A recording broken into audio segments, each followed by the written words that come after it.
कहते हैं हमारी ही दुनिया में ना जाने कितनी दुनियाएं और बसती है, मगर इंसान सिर्फ उसे ही मानता है जिसे वो देख सकता है। काली अमावस की रात थी। चारों ओर सिवाय हवाएं और शोर के अलावा कुछ भी नहीं था।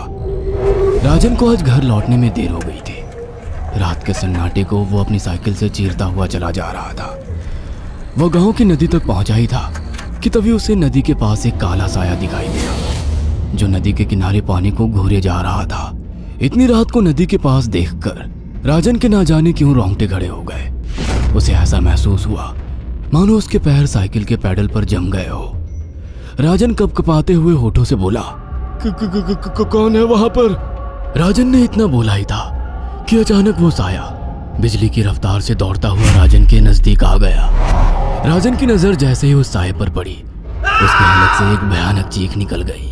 इस घटना के 1 महीने बाद अर्जुन का सारा ध्यान ड्राइविंग पर था। उसकी पत्नी शिखा कार में ड्राइविंग सीट के बगल में बैठी हुई एक मैगजीन पढ़ रही थी। शिखा ने मैगजीन रखकर अर्जुन की ओर देखकर कहा, और कितनी दूर रह गया है तुम्हारा गांव अर्जुन? बस थोड़ी दूर रह गया है, आधे घंटे में हम पहुंच जाएंगे। तुम्हारे चेहरे पर इतनी टेंशन क्यों है? टेंशन क्यों नहीं होगी शिखा, मैंने अपनी माँ को बगैर बताए तुमसे लंदन में शादी जो कर ली। पता नहीं माँ तुम्हें देखकर कैसे रिएक्ट करेगी। डोंट वरी अर्जुन, मुझ पर भरोसा रखो। तुम्हारी माँ को मनाने की जिम्मेदारी मेरी है। आई होप शिखा ऐसा ही हो। यकीन मानो अगर ऐसा हुआ ना तो मेरे ऊपर से एक बहुत बड़ा बोझ उतर जाएगा। अब मुस्कुरा भी दो यार। अच्छा, तुम बता रहे थे कि गांव में तुम्हारी बहुत बड़ी हवेली बनी हुई है। कुछ बताओ ना अपनी हवेली के बारे में। अरे 15 मिनट में हम वैसे भी पहुंचने वाले हैं, तुम खुद देख लेना। कुछ ही देर में अर्जुन अपने गांव वीरपुर अपनी हवेली में खड़ा हुआ था। अर्जुन की मां अर्चना देवी अर्जुन के स्वागत के लिए हवेली के बाहर खड़ी हुई थी। अर्जुन ने दौड़कर अपनी मां के पैर छुए।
सन्नाटा पसरा हुआ था।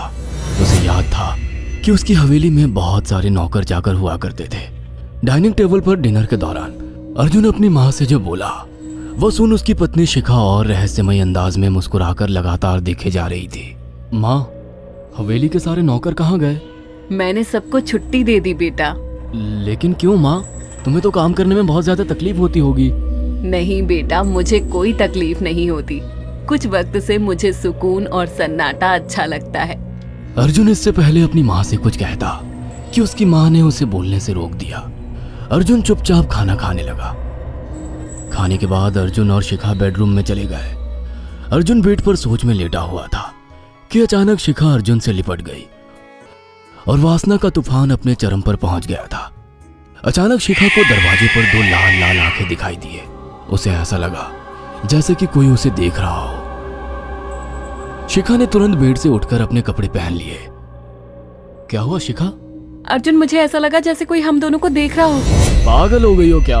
हवेली में सन्नाटा पसरा हुआ है, एक भी नौकर चाकर नहीं है। तुम्हें वहम हुआ होगा। तुमने तो सारा मूड खराब कर दिया शिखा, अब सो जाओ। उस रात अर्जुन तो गहरी नींद में सो गया, मगर शिखा की आंखों से नींद कोसों दूर थी। अगली सुबह शिखा जल्दी उठकर किचन की ओर चली गई, मगर उसने देखा कि उसकी सास अर्चना नाश्ता तैयार कर चुकी थी। माँ, आपने तकलीफ क्यों की? मुझे बुला लेती आप।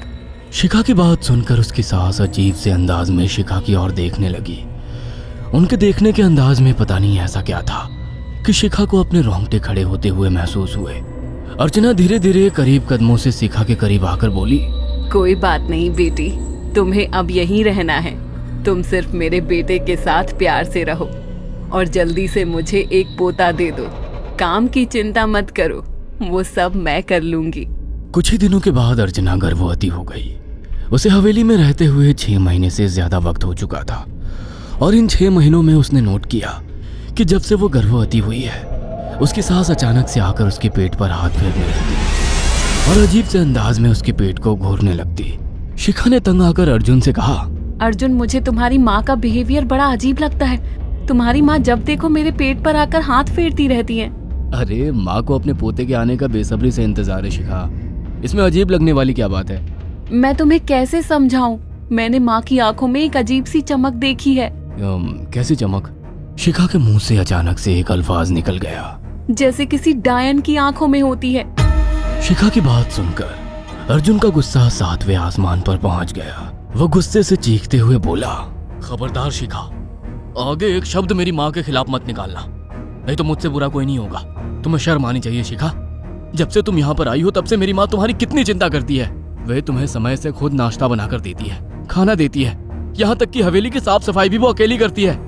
क्या बोलूं अब तुमसे, शर्म आती है मुझे तुम्हें अपनी पत्नी कहते हुए। इतना कहकर अर्जुन गुस्से से कमरे से निकल गया। शिखा अर्जुन से बहुत कुछ कहना चाहती थी मगर कह नहीं पाई।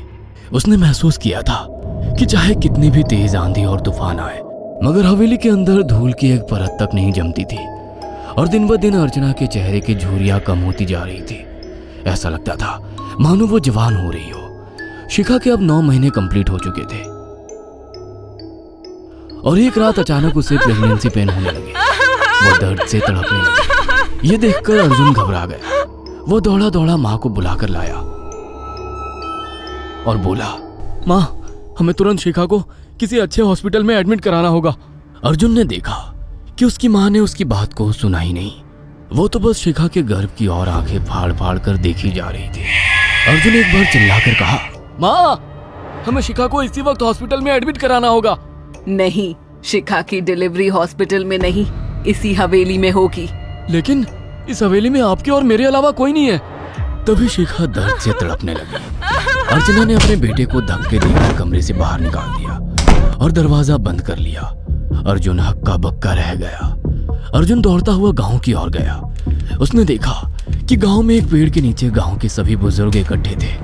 उनके हाथों में जलती हुई मशालें थीं। अर्जुन उनके पास पहुंच गया और बोला,